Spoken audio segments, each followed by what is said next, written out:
Para katekumenat yang terkasih, selamat malam.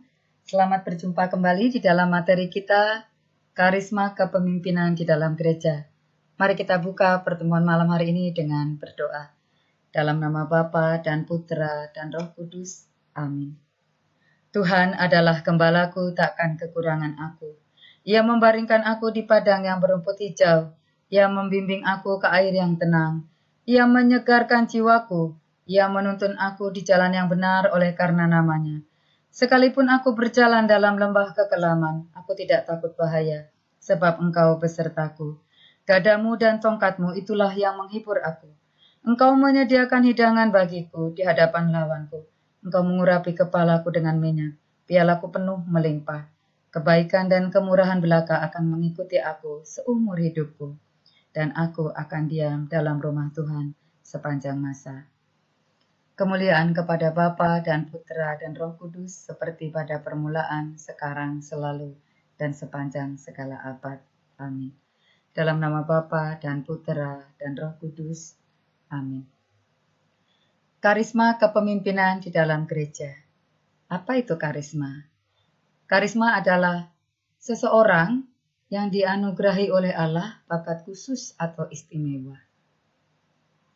Pemimpin gereja adalah seseorang yang dipercaya oleh Allah untuk membawa gereja, membawa kita, umatnya, untuk sampai kepada Allah. Mengapa kita perlu seorang pemimpin? Yesus itu memberi tugas kepada kita. Pergi ke seluruh dunia, wartakanlah Injil, wartakanlah kabar gembira. Siapa yang disuruh pergi ke seluruh dunia? Kita semua. Apa dasarnya kita boleh mewartakan kabar gembira? Sakramen baptisan. Tak kala kita menerima sakramen baptis, secara otomatis kita akan menerima tugas perutusan sebagai nabi, sebagai imam, dan sebagai gembala. Apa tugas kita sebagai nabi? Kita harus mewartakan kabar gembira. Apa tugas kita sebagai imam? Kita harus menjaga diri kita untuk kudus, sebagaimana Bapa kudus adanya. Apa tugas kita sebagai gembala? Kita bertugas memimpin, menjadi pemimpin. Tentu pertama-tama kita berani memimpin, mampu memimpin diri kita sendiri. Nah, di dalam tugas perutusan tersebut, kita tentu harus atau membutuhkan seorang pemimpin. Mari kita lihat susunan kepemimpinan dalam Gereja Katolik. Hierarki atau pemimpin di dalam Gereja Katolik adalah umat Allah yang terpilih dan menerima tahbisan suci. Jadi kalau tidak menerima tahbisan suci, maka tidak termaksud di dalam hierarki. Siapa saja yang termaksud? 1 uskup, 2 imam, 3 diakon. Ini sudah saya kasih gambarnya. 1 uskup, 2 imam, 3 diakon. Apakah paus masuk di dalam hierarki? Tidak. Mengapa? Karena tidak menerima tahbisan suci. Ayo kita kenali paus kita. Paus kita namanya Bapak Fransiskus. Saya lupa tulis namanya di gambar ini. Ini wajahnya.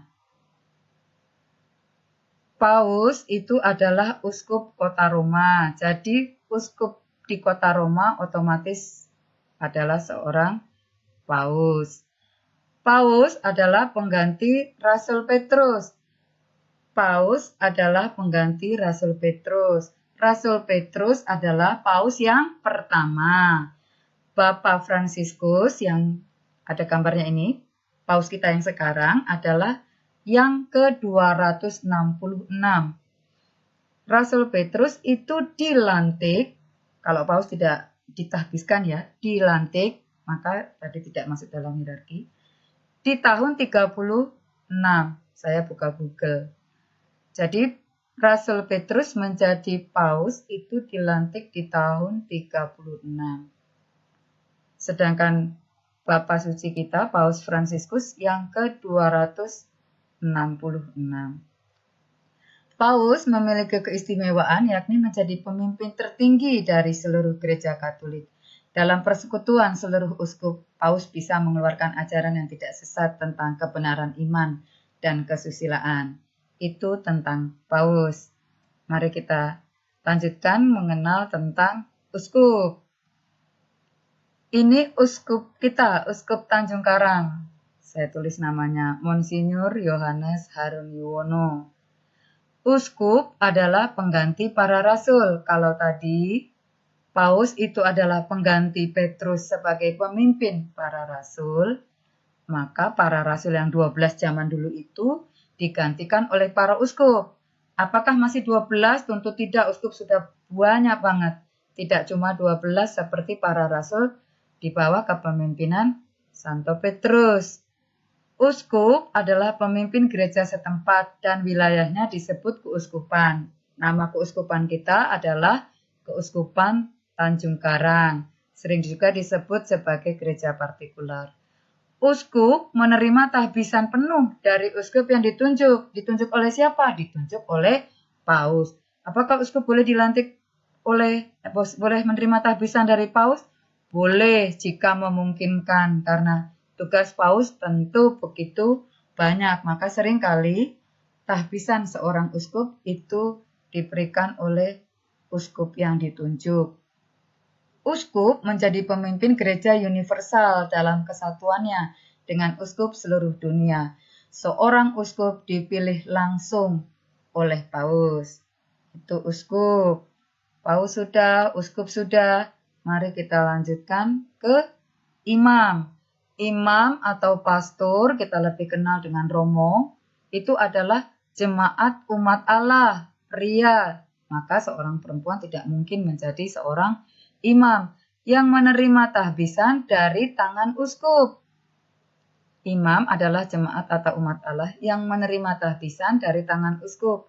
Imamatnya biasa disebut imamat tingkat 2, sementara uskup menerima tahbisan imamat penuh Yesus Kristus. Imam adalah pembantu Bapak Uskup dalam menggembalakan umat Allah.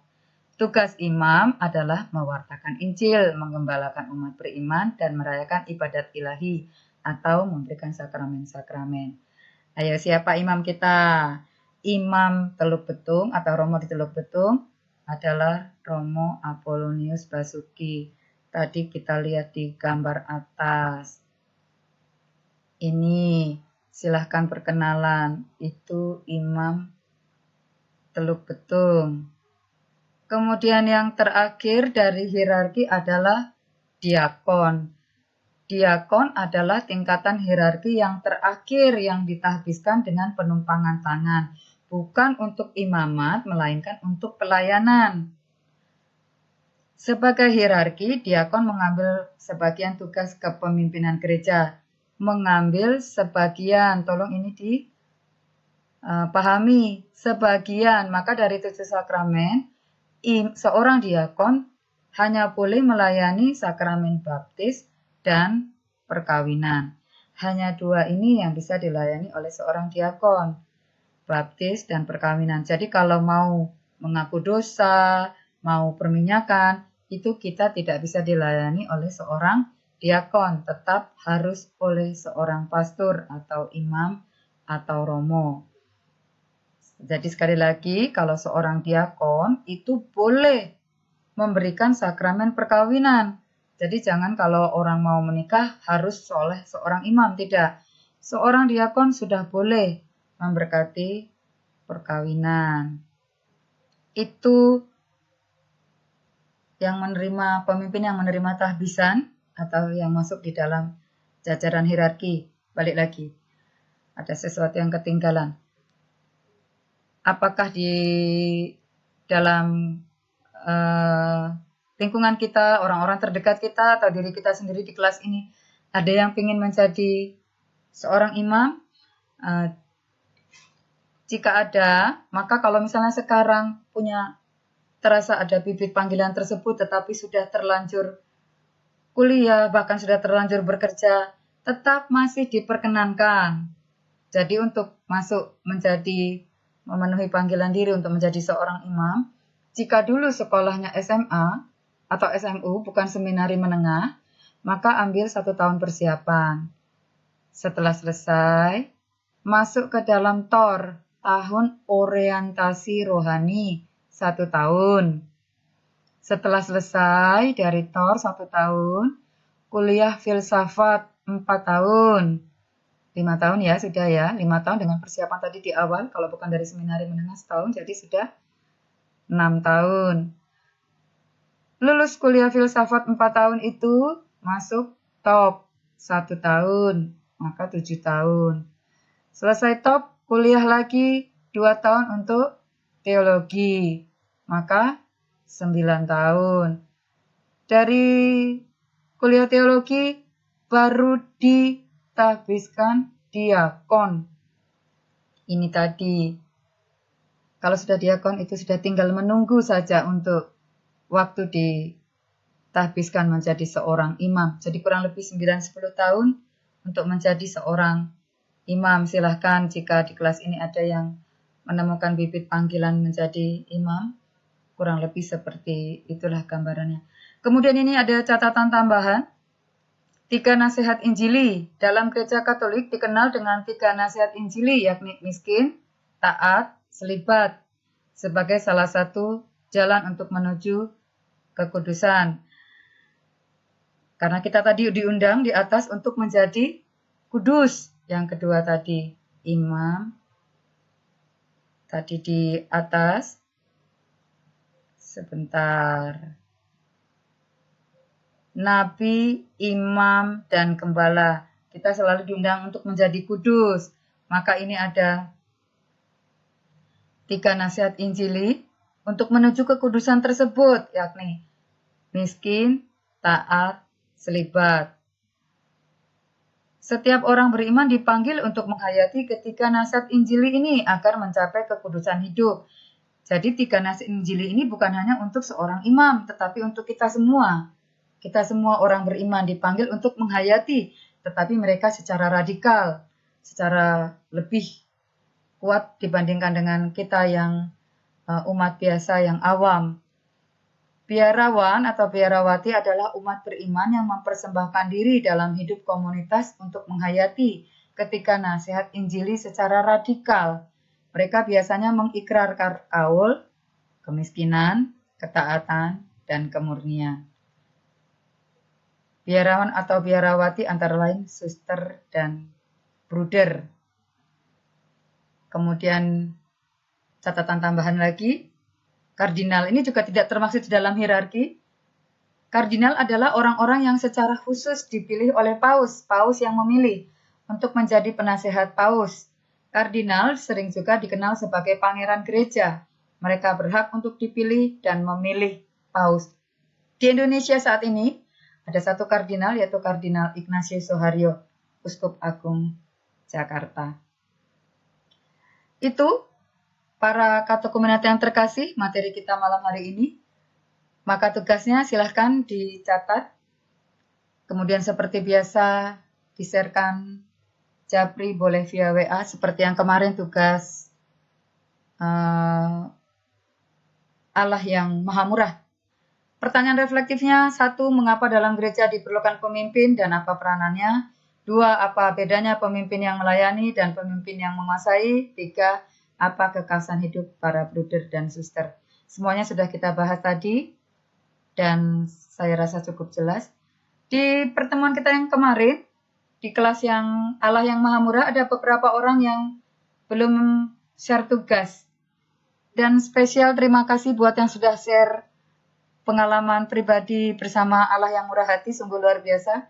Luar biasa indahnya pengalaman para katekumenatik kelas ini tentang Allah yang Maha Murah, Allah yang Murah Hati itu. Itu saja tugas, kalau yang ini tidak perlu berlama-lama lah, boleh langsung dikerjakan, besok boleh langsung di-sharekan, atau malam ini juga kalau sudah selesai boleh langsung di-sharekan. Nanti setelah selesai kelas ini saya akhiri, akan saya share yang belum mengirimkan tugas minggu kemarin. Itu saja, mari kita akhiri pertemuan malam hari ini dengan doa. Dalam nama Bapa dan Putra dan Roh Kudus, amin. Allah Bapa semua manusia, padamu, syukur kepadamu. Karena melalui Yesus Kristus, kami semakin memahami kehendak-Mu. Lebih-lebih kami memahami cara hidup bersaudara yang dapat kami alami dalam gereja. Semoga semangat persaudaraan dalam gerejamu ini juga menjadi semangat dan cara hidup kami bersama di dalam masyarakat. Demi Kristus, Tuhan dan pengantara kami. Amin. Dalam nama Bapa dan Putra dan Roh Kudus. Amin. Terima kasih dan selamat malam. Tuhan memberkati kita semua. Amin.